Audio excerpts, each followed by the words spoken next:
I was accidentally invited to a dark web video call. I didn't mean to click the link. When I received a random email containing a strange link, I knew it was some kind of a virus. Yet, when I moved my mouse to delete the message, my finger slipped. I pressed the link, and immediately my screen went black. I began to mentally prepare myself to lose all my personal files, but as I went to shut off the PC, my screen changed. A pop-up appeared resembling a Zoom call, but without any Zoom branding. The largest video feed with a sign dangling close enough to the camera for me to read, "Please wait, meeting will begin temporarily." I always had my webcam blocked, and for that I was glad, for the other feeds began turning on, and I definitely didn't fit into this group of freaks. No one had their faces exposed. Everything from glittery half masks you'd expect at a masquerade to disturbing rubber clown masks. I would have been the odd one out if they saw me, and I already knew I didn't want them to see me. Some of them clearly knew each other, greeting each other like old friends, but there were also some newbies like myself. I discreetly managed to mute my mic before there was any chance they'd hear my voice. "Oh, number 1203, you're also new, what can we call you?" Unfortunately, I was called out by a lady labeled Trist, who wore this jester mask that covered her entire head. I almost panicked before I realized there was a chat box. Thanking my lucky stars, I decided that would be my name.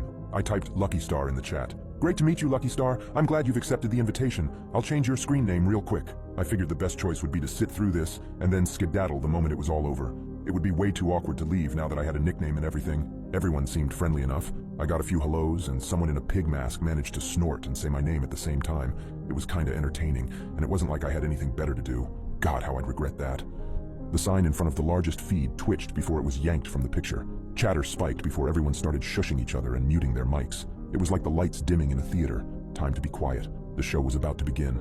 A man walked into the frame, and like the others here, he was wearing a mask as well. It was a wolf mask. It covered the upper half of his face and appeared to be made of wood. When he spoke, his low voice was quiet, but it commanded respect. "Good to see we've all made it. I hope our new friends are ready to participate." I didn't like the sound of that. I wanted to close out of the call right then and there, but that's when I realized there wasn't a hang-up button. Nope. I had to ride this one out with everyone else and pray I would go overlooked. The host, who I now realized was labeled Wolf, vanished. There were some banging sounds, and then Wolf dragged a person tied to a chair in front of the camera. Yeah, I realized pretty quickly this was nothing I wanted to be a part of. Now, our guests need to decide what we do. Wolf approached the camera, and I saw his eyes through the mask. They were cold and unfeeling. He glanced over the screen. "Piggy Pig Pig, what shall we do first?"